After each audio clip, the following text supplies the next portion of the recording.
What I have here is a compilation of racing games. 3 games on 1 disc. Sounds like a good deal, right? Yeah, let's see about that.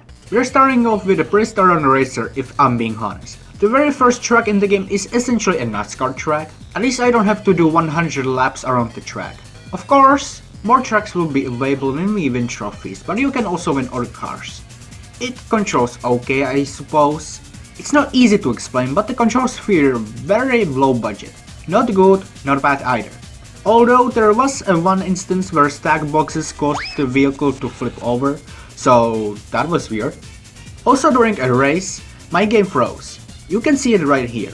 I recorded this with a phone, which explains the low quality. You might have noticed the Big Rigs billboard, and that's not part of the game. Yeah, no, I got bored, so I messed with the game files.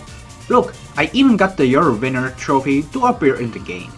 What also appears are billboards that were supposed to be a tease for my next projects, which I never gotten around to finish. Yet.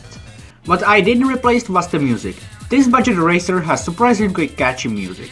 I probably can't play too much of it, but this is how it sounds like during gameplay.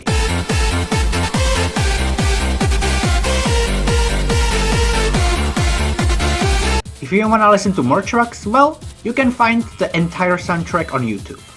I guess we can wrap this up and check out the next game, as I have nothing else to say about this game.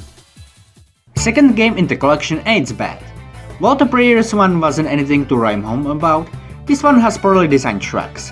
While other tracks are so long and boring that doing one lap feels like an eternity.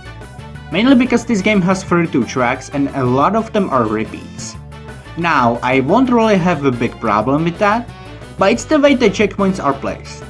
Now you will think that if you miss a checkpoint the game will simply respawn you, right? Or at least show a warning message that I missed a checkpoint. That doesn't happen here. What happens is that I cluelessly drive around without realizing I missed a checkpoint. Which makes it way more tedious, since that means I have to do the entire race again. This and many other issues like this will be present when I get around covering this game. But back to this game. Even with all the issues gone, you're left with an uninteresting racer. Not even the music saves this game, as it's pretty uninteresting and forgettable. I don't wanna be negative towards this game, but it just puts me to sleep. Even the tracks are pretty bare bones. We have meadow, lake, some kind of factory, city at night, circuit, circuit again, but with snow. And the tracks that sound interesting like supermarket and parking lot are the worst tracks in the game.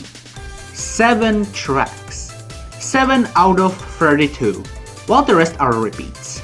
Incredible. Alright, we have last game to check out. Also it's the only one to have a release on Steam. This was developed by Red Dot Games, who later on will make Car Mechanic Simulator. And judging by the reviews, I think they're doing fine. Maybe this game will be half decent. We're starting the game in a garage, which means we'll be able to purchase upgrades. So not a bad start. There are actually multiple gameplay styles. You got racing, that's what we expected, but there's also hub competition. You ever played that one minigame in San Andreas where you do a rhythm game in a car? It's kinda like that. Also the button prompts here make no sense. How am I supposed to do this on keyboard? Also, what is happening here? Well, I guess it's time for the racing mod. So here's how it works. You place a bet, shift gears automatically to speed up, and then win the race. And that's the entirety of the racing mod. These don't feel like your typical races. They're more like drag races if anything. Also, if you run out of money, a friend will simply give you extra cash. How nice. Unfortunately, as I found out, it doesn't work every time, so you can easily softlock your game because you have nothing to bet anymore. Unless if you do one of the dancing competitions, which I have no idea how they work. Honestly, this game wasn't awful. It does have some issues and gets kinda boring. But with only 2 game modes, that shall be expected. And that's all the games. Was it worth it? No, but let's rank them anyway. I put Ride 'em Low first as I find the concept interesting enough. It just needs more polishing. Mad Rally or Siranka Racer in second. It's a mediocre racing game. You'll quickly forget that you played it. And third and by far the worst, Ultimate Riders. Some of the most poorly designed tracks with the worst checkpoint placements that will make more Need for Speed blush. Really, it's not that hard. Just look at an arcade racer. They have better use of the checkpoints. Next time we'll look at this game I mentioned previously. You can expect a video to come out soon. It won't take 3 months, I promise. I hope you enjoyed this video, and see you next game.